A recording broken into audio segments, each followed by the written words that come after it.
Hey guys, Huck Sports Cards here. Hope everybody's having a blessed morning. Well guys, it's Saturday morning. I'm looking forward to watching a lot of college football today. It's been a couple weeks since I did a video. Had a little bit of a cold. You could probably hear that in my voice, and I've been real busy with my eBay store. Been selling really good on there. But guys, my last video was about Davey Concepcion and me saying that I think he should be in the Hall of Fame. And, I want to kind of do a little bit of a series on that. And so I was just doing a little bit of research. And today I want to do it on Curt Schilling and why he isn't in the Hall of Fame. I feel like he has the numbers for that. But, as I was doing research and everything, it was just astonishing to me that the Hall of Fame, I feel like kind of like it's lost its luster, to be honest with you, the Hall of Fame has, because, I was looking, and you think about it, the home run king, Barry Bonds, is not in the Hall of Fame. Roger Clemens, he's won more Cy Youngs than anybody. 7? He's not in the Hall of Fame. The all-time hit leader, Pete Rose, he's not in the Hall of Fame.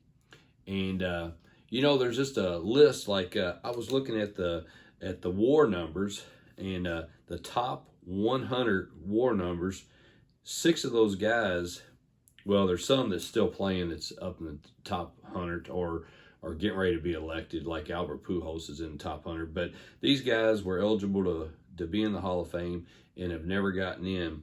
And obviously Barry Bonds is 4th all-time in WAR numbers, and he's not in. Roger Clemens is 8th all-time, not in. Alex Rodriguez, 16th all-time, not in. Pete Rose, 66th all-time, not in. And then Curt Schilling is 67th all-time with a 79 point something WAR number, not in.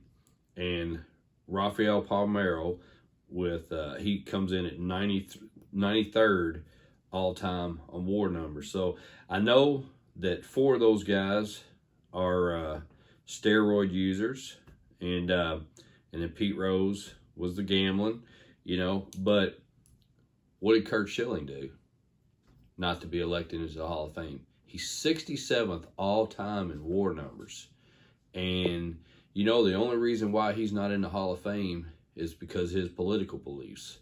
And, just because the media and everything voted on this and they didn't like what he had to say about his politics. And so my question is the Hall of Fame really that relevant anymore when you get voted in or out by what you believe with your politics, not by what you did on the field?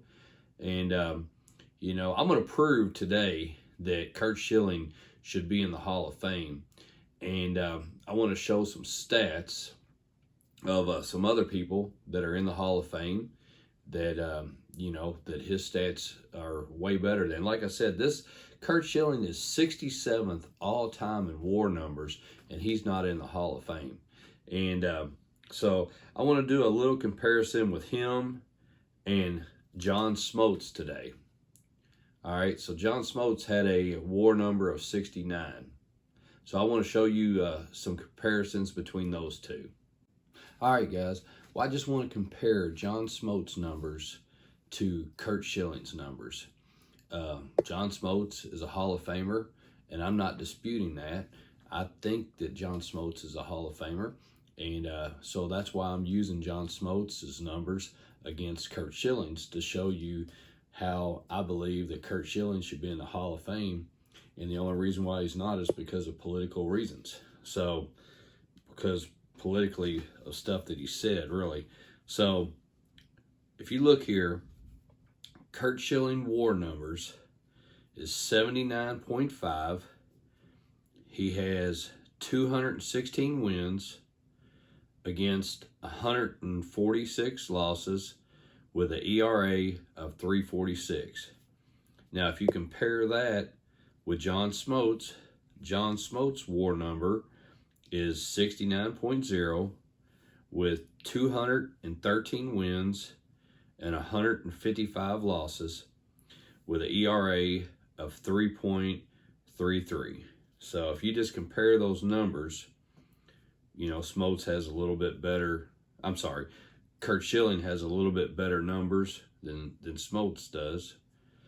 And but if you kind of dive deeper into these numbers, you will see that, so Curt Schilling pitched in 569 games, while John Smoltz pitched in 723. And that was hard for me to believe that he pitched in that many more games than Curt Schilling. That was just crazy. So, but games started, as you can see, Curt Schilling pitched in 436. He started. And John Smoltz started 481. And you can see the strikeout totals is 3,116 for Curt Schilling and 3,084 for John Smoltz. And I put their whip number on there. Now that's walks, hits, innings pitched. Now I believe that's a very relevant stat.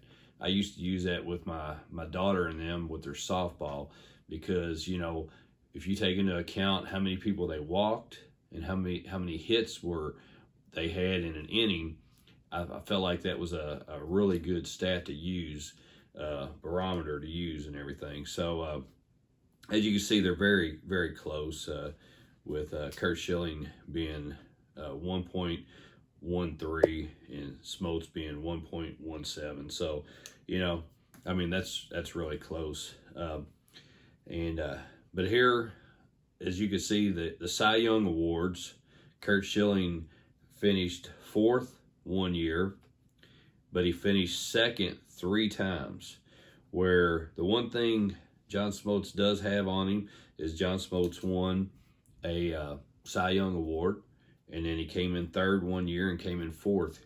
So that's their top 5s, all of them. So, you know, yeah, Smoltz got him and won one, but, you know, Curt Schilling should have won one of those years when he came in 2nd and everything. But that's, you know, that's pretty comparable.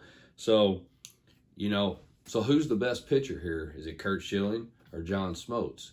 You know, I feel like they're very, very close. I know a lot of people don't go by the WAR number, but I think it is a good number to use. And I mean, you can see that Curt Schilling has a 10 WAR better than Smoltz, and you know, so but my whole thing on this is, like I said, I'm not trying to put down John Smoltz, because I believe that he is a Hall of Famer, without a doubt in my mind that he's a Hall of Famer. I'm just trying to show you that Curt Schilling is also a Hall of Famer, and Curt Schilling's numbers might be a little bit better than John Smoltz. And like I said, Curt Schilling is 67th all time in WAR numbers. But here he can't be in the Hall of Fame. And like I've said, I think a couple times already on here, that the only reason why he's not is because the writers didn't like what he had to say. Because, to be honest with you, I don't care what your politics are, whether you're conservative, liberal, or whatever like that. But obviously Curt Schilling is a conservative. So most of the writers are liberals, and they don't vote for him because of what he believes. So is the Hall of Fame really a relevant place when you don't have the home run king in there? Now, like I said, granted, steroids, it was going on in that era. Everybody was using it. The pitchers were using it. The batters were using it. Everybody, I don't want to say everybody, but a high percentage were all using steroids at that time. And, you know, so you have Barry Bonds, home run king, the hit king, Pete Rose, Cy Young Award winner that's won most, Clemens. They're all not in there and everything. You know, and I understand that. People have the argument on that they, you know, they don't think that they should be in there, and that's fine. I understand your argument and everything. But Curt Schilling did nothing, did not cheat whatsoever, did nothing except use his First Amendment right to speak. And I guess they used theirs to keep him out of the Hall of Fame. So is the Hall of Fame really that relevant when they won't let somebody in for what they did on the field? They're just keeping them out because of what they said, you know? So, guys, I just wanted to show that I believe Curt Schilling should be in the Hall of Fame. So I'd love to hear what your opinion on that. I look forward to doing some more of these Hall of Fame things. I plan on probably getting some of the other YouTube guys together and having a debate on the Baseball Hall of Fame and whether they feel like it's relevant or not. So plan on doing that. But guys, let me know what you think about this. I really appreciate you watching today. And, you know, because it is relevant to sports cards, because if somebody gets elected into the Hall of Fame, their sports cards usually go up because people want to buy them. There's demand for them. So this is a relevant thing for sports card collectors, whether somebody's in the Hall of Fame or they're not in the Hall of Fame. So that's kind of why I really wanted to do this subject. But guys, I appreciate you watching today. Until next time, we'll see you later.